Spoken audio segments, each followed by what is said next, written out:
Welcome into A to Z Sports Prime Time on this Tuesday night. Lovely to have you guys in for the primetime show. Tonight, we're going to talk about rookie quarterback fits in the AFC South, where Will Levis ranks against Anthony Richardson and CJ Stroud, with three young, promising quarterbacks in this very division. Four, to be exact, with Trevor Lawrence heading into his third year, but you understand that these three guys are in a different stage of their careers.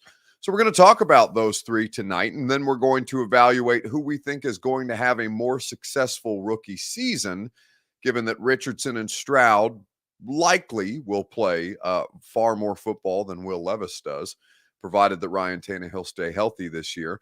We'll get to a gone viral video that is probably going to make you guys laugh, especially those of you who complain about my timeliness on a regular basis, and that's just fine. You're entitled to do so. We're going to have a lot of fun tonight on the Primetime Show. B. French says Taylor Lewan met Trump, Joe Rogan, Mark Wahlberg, and Johnny Knoxville. My A to Z question of the night is, do you think Taylor Lewan has potentially joined the Illuminati? No, I think he went to a UFC fight where all of the usual suspects that you've just named would typically be ringside on a regular basis, and he's not playing football, so what else is Taylor going to do? So we will talk about players who are on the team at this point, and we will enjoy going through the pros and cons of Will Levis and his fit here in Nashville. But first, you got to share this show around on Facebook, YouTube, Twitter, and on Twitch. If you're hanging out with us on Twitter, retweet the show. Bottom right-hand corner of your screen is how you do it. If you're on Facebook Live, you can share now to public. That's in the bottom left-hand corner of your screen. If you're on YouTube or Twitch, you can like the video. You can subscribe to the channel. You can make sure that your friends have done the same, and we would be grateful for you that way. We've only got two more primetime shows, including this one, to do this week because we have the bowling event on Thursday night, and we want you guys there, so we're going to make the most of the next two episodes that we have together. Welcome into A to Z Sports Prime Time from the Superbook Sports Studios. I'm your host, Buck Rising, and I'm proud, as always, to be presented to you by our friends at Superbook Sports. Download the app, plug in the promo code ATOZ. It's right there, right in front of you. ATOZ is the promo code for you to download or plug in when you download the Superbook Sports app. They'll match your first bet up to $250. Superbook.com for terms and conditions. TrueMav Fitness, the best place to get the best workout in here in Middle Tennessee. Your first workout is free as a Middle Tennessee resident with the great coaching staff and awesome workout programs that they will have prepared for you at TrueMavFitness.com. So Will Levis is going to be the subject of a lot of discussion. We talked about the pros and cons of narratives around Will Levis versus Ryan Tannehill and how realistic or detached from reality they actually are. But now we can have a legitimate conversation about expectations for these rookie quarterbacks because they're all three in different stages between the three top choices who landed here in the AFC South. Anthony Richardson in Indianapolis, going third overall. You had CJ Stroud go second to the Houston Texans after you thought there might be a little bit of a situation where the Titans might be able to make a play. They were very quickly undermined by Houston that way. And then ultimately, the Titans trying to trade up in the first round to get their quarterback, but ending up trading up in the second round to acquire Will Levis with the 33rd overall pick this year. So it's a situation where you look at all three guys and you say, all right, well, two of them are probably going to start right away. One of them certainly is going to start right away. And CJ Stroud, it feels like Anthony Richardson is very much on that trajectory, given that he, of all the criticisms around these three rookie quarterbacks, the biggest unknown of them is Anthony Richardson. And that's just a product of him not having played very much football at the collegiate level for us to be able to really get a handle on who this guy is at 20 years old. But as you look through the various situations that these three are going to be presented with and that these three are going to have to overcome to some degree in their rookie seasons, I think it's a pretty interesting case study for us to compare their three careers. So which AFC South rookie quarterback, Stroud, Levis, or Richardson, landed in the best spot? We're going to talk about this together. It's your Two Rivers Ford take. As always, it's made possible by Two Rivers Ford. Go to tworiversford.com in Mount Juliet. 40 years of award-winning customer service. It's their 40th anniversary here in Middle Tennessee as a locally owned and operated business, providing you with quality American-made Ford vehicles at the best possible prices. Nobody goes above and beyond the way that Two Rivers Ford in Mount Juliet or online at tworiversford.com does for you. All right, so looking at the quarterback situations, whose landing spot do you like the best? So you have Indianapolis, who last year was one of the worst teams in football. Obviously, both the Texans and the Colts at this point, two of the worst teams in professional football, picking second and third overall in this year's draft. You understand the various difficulties that they went to, but understand that they're on a pretty nice trajectory and do seem like they might be in decent situations. Now, both football teams were bad, but they've done a significant amount of overhaul. Both teams have new head coaches. Both teams have new coaching staffs. Both teams had a lot of draft capital with which to try and organically regenerate this roster. And then there's Will Levis, who lands on a team, falls out of the first round, right after, being discussed last offseason or last summer, even, as I think when we did the Greg Cosell podcast, where Greg watched his 2021 tape, came away from it and said, if he continues on a similar trajectory or maintains his level of performance, this guy can absolutely be in the discussion for the number one overall pick. Now, ultimately, that didn't happen, right? The production fell off a cliff. The injuries were what they were. The coordinator change was not something that he seemed to adapt well with, and they lost a ton of talent on last year's Kentucky team. And so Will Levis falls out of the first round. Doesn't fall far out of the first round, but he does fall out of the first round in ways that, I'm sure were surprising to him. And certainly the Titans tried to keep him in the first round, tried to trade up into the first round to go get him, ultimately landed him with the second pick of the second round. So for Levis, his situation is definitely different, right? The Titans were the best of these three teams last year, though it probably doesn't feel like it to you as a Titans fan. Losing 7 straight games is a hard sell, but where the AFC South is right now, all three of these teams, and really the Jags even still starting 2-6 last season and almost, imploding and then getting themselves together in the second half of a playoff game against the Chargers to win a playoff game. The Jags are not exactly on sure footing either. It's a really, really interesting division to kind of see how all these things play out, because I think that there is still room for somebody beyond Jacksonville to have a pretty good shot at this division title. And by nature of that, making the playoffs, if you make the playoffs, then you are forced to be considered as a Super Bowl contender because you're one of the final teams remaining in the postseason picture. Levis went with the first pick in the second round. Didn't he? Says that's right, Brooke. Apologies, because there were there were 31 first round picks this year, and Levis went 33, didn't he? There were 31 first round picks this year. I believe there was a player taken before Will Levis. 32 this year was a second round pick because the Dolphins did not have their pick because of the tampering situation. I can't remember the player who went above Will Levis. Joey Porter Jr. went 32 to the Pittsburgh Steelers. He ended up going to the Pittsburgh Steelers, the corner from Penn State, and then Will Levis at 33. So yes, he was the second pick in the second round, not the first pick in the second round. But easy to confuse because he was the 33rd overall selection. So looking at the situation, B-Friend says Kevin Byers going to kill these rookies this year. Yeah, I don't imagine that there's a ton of fun offensive football, right? Like, I'm not anticipating any of these three offenses, and I have high hopes for the Jags. I'd like to see the Jags. I'm objectively, as somebody who wants to watch watchable football, I'd like to see Trevor Lawrence and the Jacksonville Jaguars take a step forward, even as that would obviously be to the detriment of the team that I cover. I'm much more invested in seeing good football than I am in something that would inherently benefit the team, just because if that I'd like to cover the playoffs, but it's not like I didn't mind having January off this year. Anyway, we don't need to get into that. Robert's shaking his head behind the scenes at me. I know. I was just thinking about it. I was like, it wasn't so bad to have January off, but I understand why you want your team to make the playoffs. So looking at the situation for these three players, I think that of the three of them, while Will Levis went to quote unquote the best team of the three, I do think that the situation for Anthony Richardson is one that I like the best of the three. I'll tell you why here in just a second. I'll remind you that the Primetime Show is presented by the Ashton Real Estate Group of RE/MAX Advantage. GaryAshton.com is where you go to get your dream address without the stress. Don't sell without the intel that you can only get at GaryAshton.com. So as you look at the scenario for the Tennessee Titans, for the Indianapolis Colts, and for the Houston Texans, Richardson is the best fit to me.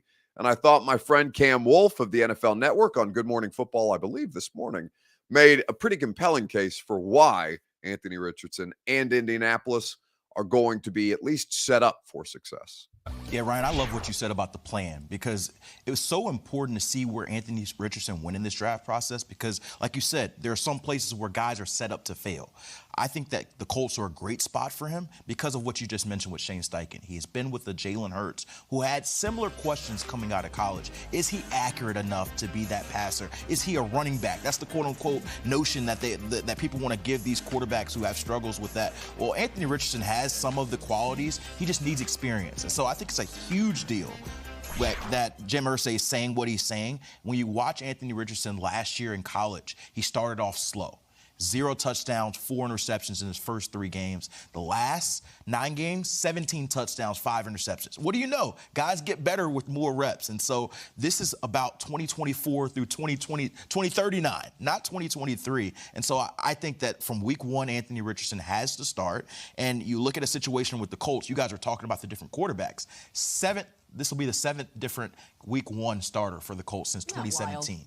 7 different starters. So it's time to get off the bicycle and commit to your guy, which they've done. Anthony Richardson wants to be great. I spent some time with him this offseason. He told me, I asked him, what do you want in a coach? He said, don't baby me. Be hard on me. I want to get the most out of me. I want to be great. And he's like, I can take it. And he's a guy who is best when he's comfortable, best when he's having fun. And so create a system around him. It may not look like your quintessential NFL offense from year 1. That's fine.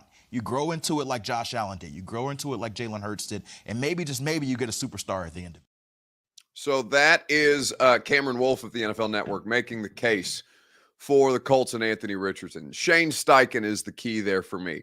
The quantifiable evidence of the effect of both him and former Colts offensive coordinator Nick Sirianni being able to stage the offense around Jalen Hurts in a way that built it up correctly, and also capitalizing on a rookie quarterback contract to build the best possible team around that rookie quarterback contract. So as Jalen Hurts progressed, they were well equipped to capitalize on that window. Now, they made the Super Bowl, right? They lost the Super Bowl to the Kansas City Chiefs. They weren't good enough to overcome, the best quarterback that arguably any of us have ever seen, the most talented quarterback that any of us have ever seen. But I do think that at this point,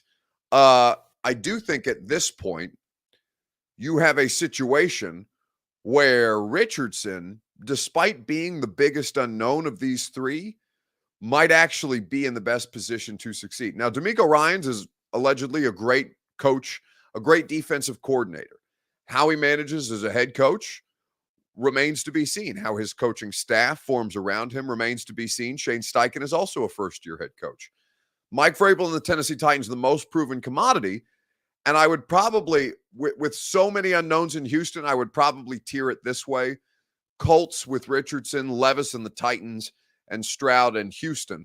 While, that doesn't mean that Houston won't end up having success and that C.J. Stroud, he may end up being the best of the three, right? There's no way to kind of assign that, but I think of the three in their respective fits, the least amount about Houston's coaching staff, so I think that's the hardest determination to make, which is why I would put it third.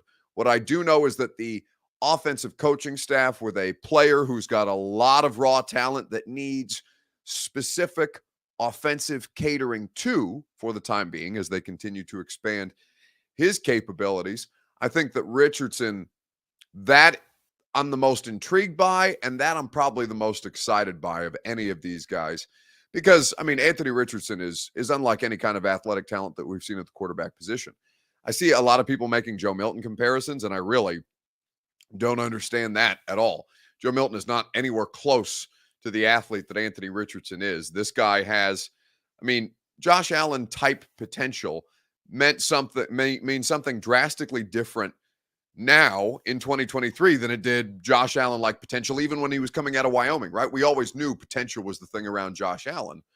But we did not know quite the heights that he would be able to achieve. Now, we have no idea what Anthony Richardson, what any of the future holds for these three. And by the way, like trying to learn anything, maybe we will be able to learn some, but we will be able to learn some things from the preseason, right? But like preseason is such a sham of what professional football actually is that beyond it being full contact, there's really very little how they respond to a pass rush and things like that, how they, manage things like the huddle and the operation of the play clock and all these things that are going to be essential to their jobs. That stuff is important and that stuff matters. And it's important to pay attention how they manage those different things. It was important to pay attention to how Malik Willis managed those things. And I think you could see a lot of the issues or foresee a lot of the issues that might arise from Malik in an actual NFL game. Knockoff football, preseason football is not going to teach me a ton about what these three are going to be capable of in the pros, but it will help us gain an understanding for fundamentally where they might be. So let's talk about who we think might have the better rookie season between Anthony Richardson and CJ Stroud. On Facebook, YouTube, Twitter, and on Twitch. We'll talk about it together right after I remind you that Primetime is presented by the great people at TrueMav Fitness in the Gulch. Today at TrueMav, it was core and back. We got a great workout in as a couple of us went there for personal training as I go 8 a.m. Tuesday and Thursday mornings for personal training at TrueMav Fitness. They offer personal training with their great coaching staff. They also have regularly scheduled morning, afternoon, and evening group workout classes, circuit training, no workout ever recycled or repeated. And of course, if you want to sign up for their membership, they have a great open gym for you to use their facilities and work out as you please. TrueMav Fitness is the best workout experience, the best bang for your buck, and they will even allow you to try it for free as a Middle Tennessee resident, your first workout free as a Middle Tennessee resident at TrueMavFitness.com. Go check them out today. Who do you think is going to have the better rookie season, Stroud or Richardson? Tony Whitlow on Facebook Live says Stroud flatly. Mr. Jones says Hendon Hooker. Well, Hendon Hooker's not going to play to start the season. That's going to be Jared Goff. So he's more in a situation that Will Levis is. Now, we could talk about who's, I think it'd probably be a flawed exercise to say who's going to have a better season between Hooker or Levis, because neither of them are going to start the season as the starters. But I do think that those two are the closer comparison right out the gate, right? All four of these guys all four of these guys will be compared to one another in some form or fashion. But at this point, Stroud and Richardson are going to be day one starters, most likely, of the four top quarterback prospects. Buck is the devil tonight. He basically said he's pulling for the Colts, says B French. No, I'm just interested in what their quarterback does. I'm going to have to watch him twice a year for the foreseeable future. So I'd rather him be compelling than not compelling. I know that's not good for you guys, but I'd rather Will Levis be compelling than not compelling. I want CJ Stroud. I want all of these players to be good because I want to watch good football. I want to watch great football, to be honest with you. And I've seen moments of that, but I'd like to see that consistently. And I think that these young quarterbacks, all in the same division, including Trevor Lawrence, I think they have great potential to be that. So I want all of them to be as good as humanly possible because I'm going to watch them twice a year, as long as people continue to give me jobs here in the state of Tennessee or around the AFC South. I think that when you look at the situation at hand, Stroud in Houston with some skill position talent some that they've drafted, a lot of draft capital for them to maneuver with, an offensive line that I think is competent. How Laramie Tunsil is the thing that would make them above average, and we'll see how healthy he's able to stay. I know that's been a concern, or they had to shut him down, and it made sense to shut him down at a couple of different points. The Texans have one of the worst winning percentages in football, as do the Jacksonville Jaguars, by the way, and Trevor Lawrence is trying to rectify that. But I think that when you look at the player most equipped for success right out of the gate, CJ Stroud is the more pro-ready prospect. I think that CJ Stroud's skill set, not knowing what Anthony Richardson is going to look like right out of the gate, knowing what Anthony Richardson looked like in college, and not having, I have an expectation that he will look similar to what he did in college, but I'm certain that, an NFL offseason will help him learn some operations, will have improved on some things. And, I'm sure a lot of it's still going to be raw and mechanically flawed. Like, there's a lot that they have to offer. But I do think that, the Texans offense is intriguing to me. Like, I look at this year's Texans team and I think, okay, maybe Cincinnati 2021, right? A team that has no business, being as good as it does in year one of or maybe, in the next 2 years, right? They didn't do it in Burrow's rookie season. The Jags didn't do it in Lawrence's rookie season, right? It took 2 years for them to kind of emerge really on the scene with Burrow and Lawrence being the kind of dark horse. So maybe it's too early for the Texans, but the Texans I'm kind of looking at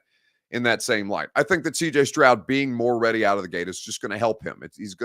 I feel like it will be easier for him to have a more productive rookie season. And so my selection would be that of CJ Stroud. And again, going to a clip from our buddy Cam Wolf of the NFL Network talking about CJ Stroud and his fit in Houston. You talk about this Texans team, I believe expectations should be measured. I think you made a great point about what they showed at the back end of last year, but I think the big move that I loved this offseason was them hiring DeMeco Ryans. I think he's going to be an excellent coach, and his expectations are that this team will be better sooner than people think. I talked to him at the Combine, and he was like, just keep an eye on us. It may not take as long as people think, but you got to remember where the Texans came from. The last 3 years, they have had the worst combined record of any team in the league. And we have a board to kind of show where these teams have been ranked. You got the Jags, the Jets, the Bears. The Jags trending upward. The Jets have Aaron Rodgers. The Texans, 11, 38-1 over the last 3 years. They need a glimpse of hope that they'll exit this darkness. Every time we've talked about the Texans the last few years, it's been under the guise of the post-Deshaun Watson era. Everything's like post-Deshaun. Now it's the C.J. Stroud era. Now it's the Will Anderson era. Now it's the DeMeco Ryans era. And so last year, 3 wins. For me, 6 wins would be a great year one step. And then you can try to push to move in this division. Right now, the Jags are the class of the division, probably the team everybody's chasing. But they're on even playing field with everyone else. The Colts have a rookie quarterback in Anthony Richardson. The Titans are in a transition right now. They have Ryan Tannehill, Will Levis. Why can't C.J. Stroud jump them up ahead of the Colts, ahead of the Titans, and be right there as a top challenger for the Jags? And so that's what I'm eager to see. C.J. Stroud, I want to see his connection with Tank Dell. You shouted out the Cougs, Washington State. I'm a other Cougs alum, Houston, and so I love Tank Dell. I think that he's going to be a great combo with C.J. Stroud, and then DeMeco Ryans with Will Anderson on the other side. I know it may be a little lofty, but DeMeco Ryans had a Boza when he was with the 49ers there. Can Will Anderson be his own version of that, being the anchor of that defense? So at this point, I think that Stroud is probably going to be best equipped out of the gate. And I think that with what you see from Will Levis, I'm fascinated to see what he looks like when he gets on the field. I just don't know that will be this year, or if that, I'll have to, preseason, obviously we'll see him, but I don't, I think that the other two obviously are going to be more at the forefront right out of the gate. And then I think CJ Stroud, just by nature of where he is as a player, it more equips him for immediate success, whether he goes on to be the more successful of the two, or even the three, or if you want to include Hendon Hooker and say 4 quarterbacks who the 4 top quarterbacks who are in this year's draft.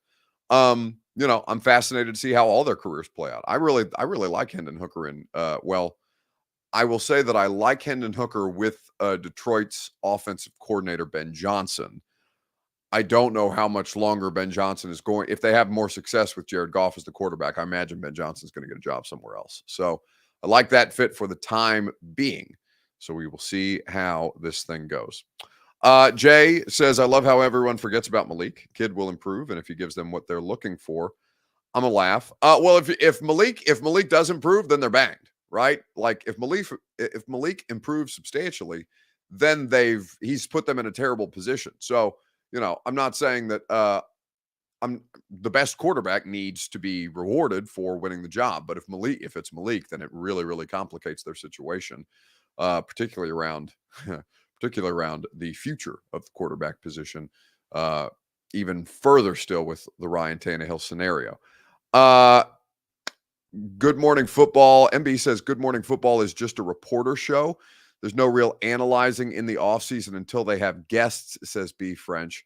MB also asks, what other shows do I watch? So I will say the only show that I actually watch, because I see clips on social media. I don't watch much. I would say beyond. I watch the NFL matchup show with Greg Cosell during the season. I think it's one of the most informative programs out there. It's not just because I do the pod with Greg. By the way, tomorrow's podcast is going to be on Joe Milton as a pro prospect, so you guys can jump in on that one. That's going to be really, really good. I know Greg spent a lot of time watching Joe, and I think coming off the heels of this Anthony Richardson comparison stuff, it's going to be a really good conversation to dive into tomorrow. So we'll do that with Cosell tomorrow on the install. But I watch the NFL matchup show, which is only during the season. Then I watch NFL Live, and that's really it. Like NFL Live, I think with the present iteration of NFL Live, I think it's full stop the best sports daily show out there. Not just because it's NFL and that's what I'm going to consume, but I think it's surpassed around the horn. I think they've got a great cast to it. I think that's really smart show. I think it's good football information for not just explaining football to people in layman's terms, but also in terms of industry people, coaches, players who enjoy the show, who participate in the show.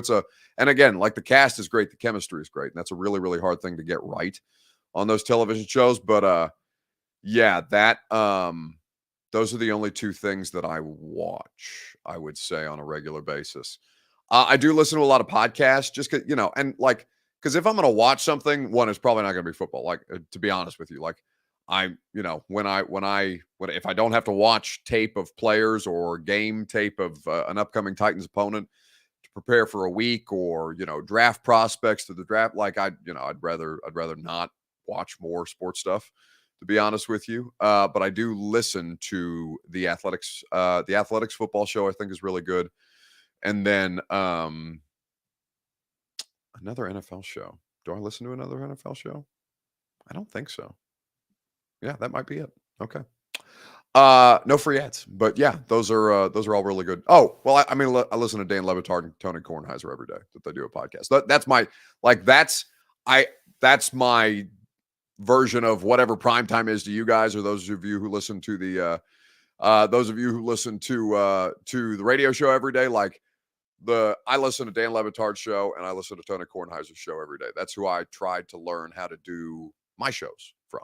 I think they're really, really smart and they do really great work with it. Jared writes his fantasy football now. I follow a lot of fantasy football on social media just because their information is good, but I don't play fantasy football, right? It's not I don't play fantasy football. It's we don't put money on it because I'm not an NFL employee, but I'm somebody whose job it is to provide NFL coverage. And so gambling and fantasy football around the league is something that is, I think ethically frowned upon. So I don't do it. I'm in a fantasy football league. It's a media league with Kaharski and Jimmy and Rhett Bryan of Titans Radio. But there's also people who work for the Titans in that media league. So I'm one of those people, and I'm working on Sundays. So I don't remember to set I'm the least favorite person in your fantasy football league because I forget and then I check out and then I'll try and auction off players for money for somebody who actually cares about winning the league when I don't care. Okay, let's move on. B French says, Buck, I'm a top 3 podcast. Or my top 3 podcasts. Yeah, I assume the self-involvement in me made me think that you were saying that I had a full top 3 podcast. And B says we need a full Ask Buck show. I did get a DM. Maybe we can do that tomorrow. I don't have shit else to talk about, to be honest with you. So we could probably find a way. I'll have to come up with a title that's Titans related to get the majority of you guys in here. Because if it's just an Ask Buck show, then there's going to be like 10 people in here, and I'm not going to do a show for 10 people. But I did get a couple of DM requests for the like off-season ideas of people just asking me questions, like, and ask me anything, whether it's about the Titans or professional stuff, and I'd be happy to do that. So maybe we'll do that tomorrow, and that'll be the last show of the week. Top 3 podcasts I would be happy to do. For me, it is Dan Le Batard show with Stu Gatz. I think that's the best in quality sports related entertainment, even though they're like they're a variety show at this point. They're not really they are a sports show. It's a sports based show, but it's more a variety show. And like I said, that's who I tried to learn how to do our show from. That is the thing that I listen to every day without fail, because it's the thing that makes me laugh. It's the thing that makes me smile. Honestly, like, in the same way that I know some of you guys feel like you're a part of the show. And I love that. I love seeing cool things like some people tweeting me pictures of their bowling t-shirts for their teams that they've made for Thursday night's bowling event. And they'll make it a pun off the show, or people who make the memes of like me and Lucas and Bert and stuff like that. I love how invested you guys are in the primetime show or the podcast or the install or the radio show, whatever the case may be. And I'm that kind of invested in Dan and them. Like they, that's where I go to just kind of decompress and laugh a little bit. Kornheiser's the same way. That's probably second. And then for me, third is Fresh Air with Terry Gross. She's the GOAT.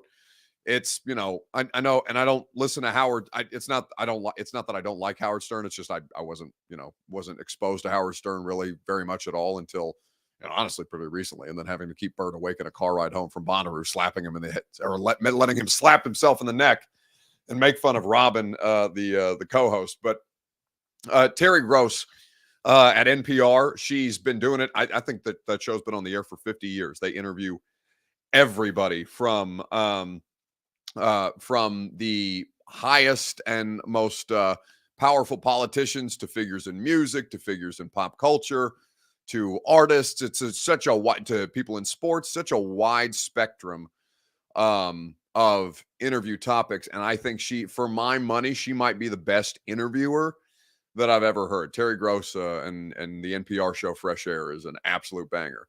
Mr. Jones says, Bussin' with the Boys. I do catch Bussin' every once in a while. It's they've to Taylor and Will's credit, they've had a ton of success, right? And they have a lot of Titans related topics, so I do listen to Bussin' a fair amount. But I'm not the audience, right? I'm just not the target demo there. Those are my friends. They do a great job. I think the podcast is great at who they're trying to appeal to, and I think they've absolutely kicked ass with it. But like, I'm not the target demo. It's a different kind of person, I think, that they're trying to reach than me specifically. So it's not, I don't think there's any harm in putting them outside the top 3. I would not tell Taylor and Will this to their faces, but I am incredibly impressed with the way that they have worked to make that successful. Because a lot of athletes can just sit down, be pains in the asses about doing a podcast, even though they're getting paid a lot of money to do the podcast, and let it be whatever it is. And those two actually do work to make that a quality product. So good on them. Yeah. So those are my top 3: Le Batard, Kornheiser, Fresh Air with Terry Gross. Pretty good. Gone viral. Let us get to the thing in sports that caught my attention most. Well, actually, the thing on the internet that caught my attention the most was the idea that my radio show starts at 10 a.m. And I arrived at work today at 10:02 because I know that the morning show perpetually is going to be late. William Jones says, Pivot, I Am Athlete. I've never actually listened to those podcasts. I just see the clips. It's like late night shows. Like a lot of these things, like you don't need to listen to all of them because they're like 3 hours long, and a lot of it's redundant conversation, and some of it's quality, and some of it's just athletes talking to athletes or famous people talking to famous people, and a lot of times the conversation's honestly not that compelling. And that's not to say that I feel that way about the Pivot or I Am Athlete. I literally have not heard a full episode of either of those. I just see the clips from time to time. So it might be more interesting than I'm giving it credit for, but there's nothing about them that's made me actively seek out the podcast other than to see their clips on the internet from time to time. B French is asking me for top 3 people I'd like to meet. We can do a full AMA show tomorrow. You guys know how much I like to talk about myself, so I'm sure it'll be the longest show of the year. Gone viral. Speaking of self-involvement, the best thing that you might see on the internet this week is Bert and company this morning. Ron Slay, Ramon Foster, Will Bowling, Sammy Kincaid, Lucas Panzica, basically everybody that I work with at the radio station, actively trying to keep me out of the radio studio. And of course, the video's not there. No, wait, there it is. I do believe. We'll see. Our fellow employee from being a freaking He's like, I don't know, man. It was like this when I got here. I don't know. Teddy. Okay. Big ass.